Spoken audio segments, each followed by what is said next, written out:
Buenas tardes, somos el Grupo 1 y pasaremos a explicar el capítulo 6 del libro La pandilla de los ingleses. La revolución creativa que había en Nueva York y en Inglaterra dando lugar a lo que sería la edad dorada de la publicidad británica. Esto sucede gracias a la agencia Doyle Dane Bernach, la cual impulsa a los ingleses a tener su propia revolución creativa. En los años 20 llegan James Walter Thompson y McCann Erickson al mercado británico, y luego en los 70 abren sus oficinas en Londres las agencias Doyle Dane Bernach y Paper Coin Lewis.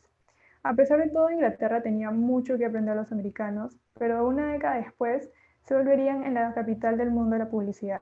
Es importante también mencionar que siempre que se hablaba de la revolución creativa británica, es la agencia Colley Dickinson Pierce la que aparecía siempre inmediato sobre todas. El primero de los subtítulos es la Agencia Estelar Británica, la cual se basa en la creación de la agencia CEP. Esta agencia fue fundada por John Pierce y Ronnie Dickinson a principios de los años 70. Fue una de las primeras agencias en todo el Reino Unido en fusionar a los directores de arte con los redactores, que por lo general ellos trabajaban en departamentos diferentes. Años más tarde, la agencia Doyle Dane Bernbach intentó comprar CEP, con lo que Pierce y Dickinson se opusieron a pesar de que en ese entonces la agencia todavía está con deudas. Asimismo, CDP lanzó la primera revista a color llamada Sunday Times Color Supplement, la cual era gratis con la compra de un periódico. Dicha revista solo tenía anuncios. Por otro lado, Alan Parker empezó su carrera en Maxwell Clark. Ahí se dio cuenta que el departamento creativo estaba lejos de ser un lugar agradable para trabajar. Con el tiempo sus anuncios llegaron a ser muy buenos. Quiere ingresar a Doyle Dane Bernbach, pero no entra y logra ingresar a PKL, donde se encontró en la misma situación que Maxwell. Finalmente entra a CDP junto a Charles Saatchi. Ahí se dieron cuenta que el talento tenía que ser remunerado bien, cambiando así la estructura salarial de la industria. John Pierce en CDP consigue reunir Ross Kramer, Charles Saatchi y Tony Brignall. La filosofía de la agencia era que los ejecutivos de cuentas vendieran sí o sí las ideas descabelladas de los creativos. Parker logró que CDP sea buena tanto en los anuncios de prensa como para los de la televisión, reorientando la creatividad hacia la pequeña pantalla. Durante todo este desenvolvimiento, Parker pone en marcha una productora de televisión, creando la Alan Parker Film Company, haciendo proyectos para Brit Eye y Ames, hasta hacer anuncios para películas en miniatura. En el libro Rewind en 2002 se alaba a Alan considerando su trabajo nuevo y más realista. Lowe y lo que consiguió. Bueno, en la década de los 70, CDP había crecido bastante, por lo que se trasladó a un local más grande en Euston Road, atrayendo al público y también a grandes talentos de la publicidad.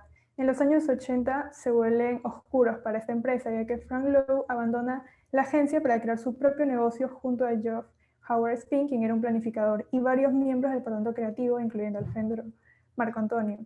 Sumando a esto que el 10 de septiembre de 1981 muere John Pierce por un segundo ataque al corazón, lo cual conlleva a que esta agencia no pueda mantener su dominio creativo, perdiendo clientes y recorriendo personal. Finalmente, es en 1990 que la agencia japonesa Dentsu adquiere el 40% de CDP y a pesar de que intentó restablecerla, no lo pudo hasta después de 3 años que contratan al iconoclasta Ben Landon, quien reorganizó la agencia, pero a pesar de eso y de poder estabilizar el negocio y volverlo rentable otra vez, después de un esfuerzo de 2 años, la agencia ya solamente había quedado en una agencia que dominaba solamente el marketing. Continuamos con el planificador general. Bueno, en los años 50 las agencias tenían un propio departamento de investigación y trabajaban con empresas que se dedicaban al análisis estadístico, pero es en los 70 que se desarrolla un departamento de investigación interna. Luego en 1968, Pollitt funda junto a Martin Bowes y Gabe Massimi la agencia BPM, la cual tenía equipos formados por un director de cuentas y un planificador estratégico. Además, en el desarrollo de ideas creativas, el planificador está involucrado, y es por eso que Bowes, Massimi, Pollitt y Stephen King son considerados los padres de la planificación. Sin embargo, fue Tony Strait quien creó el término.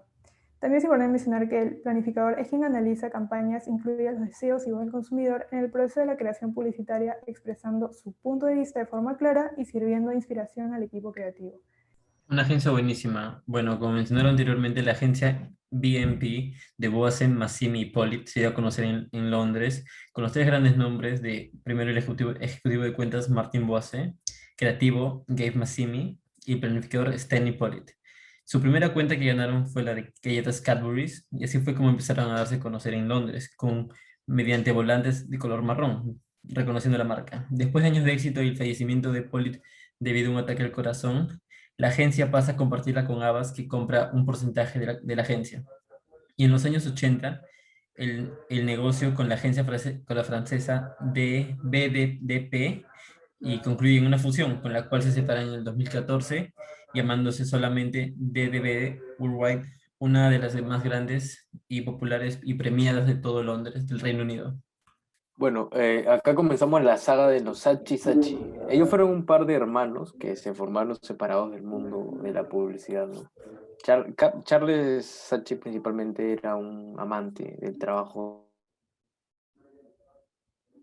junto a su dupla de gamer, ¿no? Con quien formarían una agencia después y obtuvieron reconocimientos por haber creado el anuncio de prensa más famoso del Reino Unido.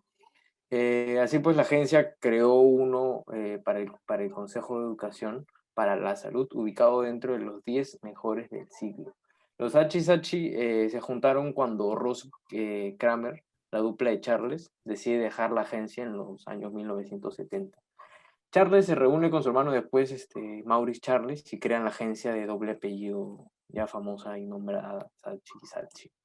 Dentro de la historia de esta gran agencia se ubica la campaña realizada para el Partido Conservador de 1979 de Margaret Thatcher. Gracias al trabajo de los Saatchi y la incorporación del editor de medios, quien fue el principal acá, ¿no? llamado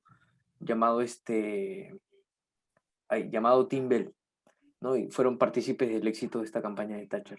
También destacaron y premiados, ¿no? por la BBC como la mejor imagen, como la mejor imagen publicitaria del siglo XX. Aquella tenía la frase llamada "Labor isn't working". Finalmente los Saatchi se fusionaron con Compton y recibieron la cuenta de uno de ellos, sus clientes, llamado British Airways, ¿no? Para quien crearon el eslogan "La línea aérea favorita del mundo", y produjeron su primer anuncio televisivo para esta aerolínea, y a la vez también y marcó la época, ¿no? Y significando la magnitud de las ambiciones de globalización de Saatchi Saatchi a puertas de los siglos 80. Y para cerrar con nuestra posición crítica acerca del trabajo, consideramos que gracias a personajes como Bernard, Pierce, Dickinson, Pollitt, entre otros, han permitido que la publicidad sea lo que es hoy en día, permitiendo que las agencias destaquen no solamente por ese pasado de su sencillez, originalidad y atrevimiento, sino también en el presente, sirviendo a estos personajes de inspiración para ellas. Por ello es que entre todas las agencias vistas en este capítulo, encontramos a McCann Erickson, John Rubicam, Havas Group, la fusión de Fahrenheit con DDB, entre otras. Y además, actualmente las agencias peruanas se cuentan con un planificador estratégico y no existen reglas como tales a la hora de crear ideas, lo cual permite poder llegar a las personas de una forma mucho más creativa. Y no solamente persuadiéndolas para que compren un determinado producto, sino también motivándolos, sensibilizándolos y haciendo que reflexionen. Hoy en día encontramos bastante lo que vendría a ser nuestra mixtura cultural, costumbres, jergas y también personajes propios, lo cual nos permite identificarnos con ellos y sentir a la policía mucho más cercana. Gracias.